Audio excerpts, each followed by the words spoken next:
কাউন্সিলরের ওয়ার্ডে কাজ হচ্ছে প্রায় 50 লক্ষ টাকার একটি প্রজেক্টের, অথচ জানেন না খোদ কাউন্সিলর। ঘটনাটি মেদিনীপুর শহরের 5 নম্বর ওয়ার্ডের স্টেশন সংলগ্ন পোল্ট্রি পুকুর এলাকার। প্রাণী সম্পদ বিকাশ দপ্তরের আওতায় থাকা এক সময়ের পোল্ট্রি পুকুর বর্তমানে মেদিনীপুর পুরসভার অধীনস্থ। দীর্ঘ আন্দোলনের পর প্রাণী সম্পদ বিকাশ দপ্তরের পক্ষ থেকে পুকুরটি এলাকাবাসীদের ব্যবহারের জন্য ছেড়ে দেওয়া হয়। এই পুকুরের ওপর নির্ভরশীল এলাকার বেশ কিছু পরিবার। পুকুরটি একবার সংস্কার হলেও তা ফের নোংরা হয়ে যায়। এলাকাবাসীদের পক্ষ থেকে পুরসভার কাছে পুকুরটি সংস্কারের দাবিও জানানো হয়েছিল, কিন্তু এরই মাঝে এলাকাবাসীরা সম্প্রতি দেখতে পান পুকুরের পাড়ে কাজ করছে কিছু শ্রমিকরা। কিসের কাজ হচ্ছে তা জানতে তারা কাউন্সিলর মৌরায়ের দ্বারস্থ হন, কিন্তু কাউন্সিলর বিষয়টি সম্পর্কে একদমই অবগত ছিলেন না। আর এখান থেকেই শুরু হয় বচসা। কাউন্সিলর রবিবার দিন পোল্ট্রি পুকুর পরিদর্শনে যান। তিনি দেখেন সেখানে ঠিকাদারের নেতৃত্বে কাজ চলছে। কিসের কাজ চলছে তা ঠিকাদারকে জানতে চাইলে ঠিকাদার বলেন মেদিনীপুর পুরসভার চেয়ারম্যান তাকে নির্দেশ দিয়েছেন এই পুকুরের পাড় পরিষ্কার করতে। এর জন্য বরাদ্দও হয়েছে আনুমানিক 50 লক্ষ টাকা। কাউন্সিলরের মাথায় পড়ে বাজ। তারই ওয়ার্ডে কাজ হচ্ছে, অথচ জানেন না খোদ কাউন্সিলরই। ঘটনাটি এই প্রথমবার নয়, বরাবরই একই রকমের ঘটনা ঘটে চলেছে 5 নম্বর ওয়ার্ডের কাউন্সিলর মৌ রায়ের সাথে, এবং বারে বারে কাউন্সিলর পুরসভার চেয়ারম্যান সৌমেন খানের স্বেচ্ছাচারিতার বিরুদ্ধে সোচ্চারও হয়েছেন। রবিবার আবারও হাত জোড়ো করে চেয়ারম্যানকে তিনি অনুরোধ করেন ওয়ার্ডে কোনো কাজ হলে অন্তত কাউন্সিলর যাতে জানতে পারে। আমি এটাই দুঃখ চেয়ারম্যান সাহেবের কাছে যে কখনো কাজ আরম্ভ হলে সেই আমি যে এই ওয়ার্ডে আছি এই কাউন্সিলরকে একটা জানানোর মানে প্রয়োজনীয়তাই নেই। দেখুন একটা কথা, কাউন্সিলর যদি না জানে এমন কোনো ভাববার বিষয় নেই যে কাউন্সিলরকে জানানো মানে কন্ট্রাক্টর এসে তার সঙ্গে দেখা করা মানে তার সঙ্গে অন্যরকম কোনো চাওয়া পাওয়া থাকে। অনেক সময় থাকে কি আমি ডবল ভোট এখানে জিতেছি, তার মানে মানুষ আমাকে আস্থা করে দিয়েছে, ভোট দিয়েছে, ডবল ভোটে জিতেছি। প্রথমবারে যা জিতেছিলাম 13 সালে, আমি 22 সালের ভোটে আমি তার চেয়ে ডবল ভোটে জিতেছি। আমাদের দাবি হচ্ছে পুকুরটা সংস্কার করতে হবে, ভালো করে আগে পুকুর সংস্কার করতে হবে। এটার জন্যই মানুষ আমাকে বিশ্বাস করে দিয়েছিল, আমাকে প্রণব বসু তখন পুকুর সংস্কার দিল।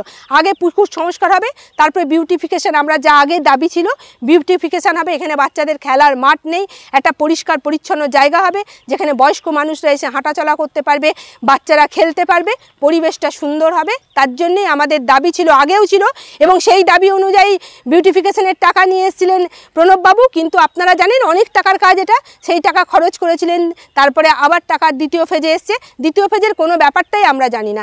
এইটা দয়া করে আমার অনুরোধ আপনাদের মধ্যে দিয়ে আমি চেয়ারম্যান সাহেবকে জানাতে চাইছি, চেয়ারম্যান সাহেব দয়া করে একটু বলুক যাতে আপনাদের কাছে, আমরা জনগণের কাছে চেয়ারম্যানের সম্বন্ধে আমাদের না বলতে হয়, আমাদের সম্বন্ধে চেয়ারম্যানকে না বলতে হয়।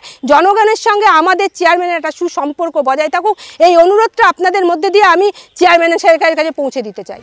অন্যদিকে স্থানীয় বাসিন্দারা বলেন এই এলাকায় আগে পোল্ট্রি পুকুর পরিষ্কার করতে হবে এবং তারপর পুকুর পাড় পরিষ্কারের কাজ হবে। তবে স্থানীয়রা জানতে পেরেছেন পুরসভার চেয়ারম্যান চাইছেন এই পোল্ট্রি পুকুরের পাড়ে মাছ এবং মুরগির দোকান স্থানান্তর করতে, যা স্থানীয় বাসিন্দারা কোনোদিনও হতে দেবে না। এই পুকুর পাড়ে বাচ্চাদের খেলার জন্য পার্কের দাবি করেছেন স্থানীয় বাসিন্দারা। এখানে এই পুকুরটা আমরা দীর্ঘদিন ইউজ করতাম, এখন আমরা কিছুই পারিনি, এখন সব পুরো একদম বন্ধ হয়ে পড়ে আছে।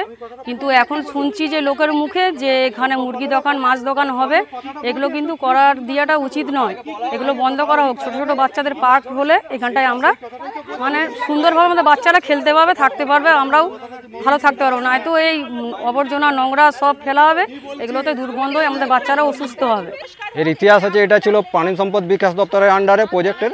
তো দীর্ঘদিন ধরে এই পুকুরটা আমাদের এলাকার লোক স্নান করে এবং বিভিন্ন সামাজিক কাজ, পুজোর থেকে নিয়ে করে বিয়েবাড়ির বিভিন্ন অনুষ্ঠান, গাজন সমস্ত কিছু ওঠে। এবং দীর্ঘদিন লড়াইয়ের ফলে প্রাণী সম্পদ বিকাশ দপ্তরের সঙ্গে আমাদের একটা মিটিং হয় পাড়ার লোকের, এটা অন্য কারোর সঙ্গে নয়, আমাদের পাড়ার লোকের সঙ্গে মিটিং হয়ে এই পুকুরটাকে আমাদের এলাকার লোকবাসীর হাতে ছাড়ায় না। পৌরসভার পক্ষ থেকে এর আগে যে চেয়ারম্যান ছিলেন তিনি এসে আমাদের সঙ্গে বলেছিলেন যে এখানে উন্নয়ন হবে, পার্ক করা হবে, পুকুর সংস্কার করা হবে, সেই হিসাব মতো আমাদেরকে প্রজেক্টও দেখিয়েছিলেন। এটা একটা প্রজেক্টের আন্ডারে আছে। বর্তমান চেয়ারম্যানে আমরা এখনও এলাকাবাসী পুরো ধোঁয়াশার মধ্যে আছে এবং জেসিবি এসেছিল, আমরা জানি যে সংস্কারের জন্য কাজ হবে, তো ওই জন্য আমরা কিছু বলি না। কিন্তু লোকের মারফত শুনতে পাচ্ছি যে এখানে মাছ দোকান, মাংস দোকান এসব হবে, কিন্তু আমাদের পাড়ার বাচ্চাদের খেলার জায়গা নেই, অবসরকালীন কোনো জায়গা নেই। এইখানে এত টাউন, এত বড় টাউন এবং টাউনের আশেপাশে এত জায়গা পড়েছে, সেগুলো প্রজেক্ট করুক। করতে দেবেন না দেবেন না, আমরা এলাকাবাসী, এটা কোথায় যাবে? আমাদের পাড়ার ছেলেরা খেলতে ফেলতে কোথায় যাবে? Bureau report, news square.